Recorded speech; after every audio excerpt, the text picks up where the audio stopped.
Hey guys, welcome back to another video. This one's going to be a nice quick video. This is literally just to show you where the OBD port is on a Ford Focus, and also the device that I'll use to connect up, and also use a program called FORSCAN to kind of dive into the systems on the Ford Focus.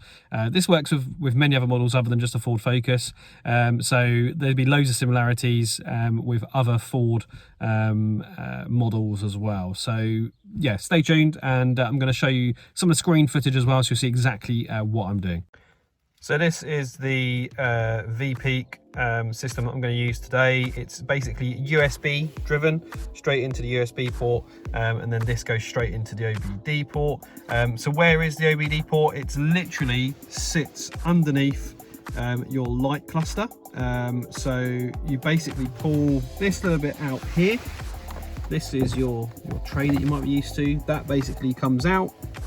This basically comes out here, and then that then basically reveals the OBD port just there for you. So just so you know, this does plug in really nice and easy. You don't really have to push this kind of at all or force this in. This is actually powered by USB, so it doesn't get power from the car, it gets power from the USB itself.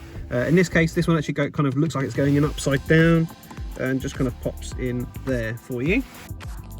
Okay, so this is FORSCAN.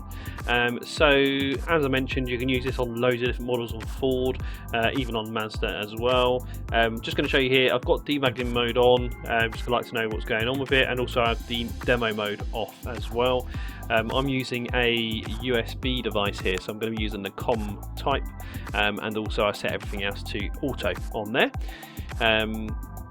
Okay, so just going to check everything's clear, and then what I'll do is I'll show you some of the codes and things that can pop up. I do have a demo one that will appear here. If you have plugged in your car before and you set a profile, you'll see that pop up.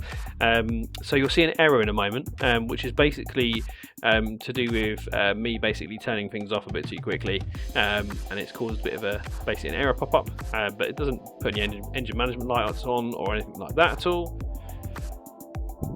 And yeah, basically it's going to show you how to get rid of this. This doesn't really mean much, just means that basically one of the parts got turned off too quickly, and just gives you a bit of information about kind of what state certain things were in when that happened. So getting those removed, there's a reset button just at the bottom. Get that done. You just need to cycle through the ignition, so turn it off and turn it back on, then press the OK once you have turned it back on. And then just another rescan basically happens, and that is then just going to show you that there is no errors basically. So that is FORSCAN connected. Obviously you do have loads of different programming modes. This video doesn't show you any programming modes, but there will be some videos very shortly which will show you about some programming. This is just also just to show you the data that you can get from the OBD2 reader. Also this one just shows you BPF values, but also you can check, for example, if you had a slow puncture, that actually you can look at TPM values, so you can look at what the tyre pressure monitoring system is telling you, and if also the tyre pressure monitoring system light is on, then you will be able to see it in here, and generally you'll be able to see from each tyre the reasons why that indicator might be on as well. And pressing play basically allows you to get a live stream from the car as well. So yeah, that is it for this video, but of course if you have any comments, anything you want to ask, feel free to put that in the comments, and yeah, don't forget to like and subscribe to our video, and obviously more channel videos coming very soon.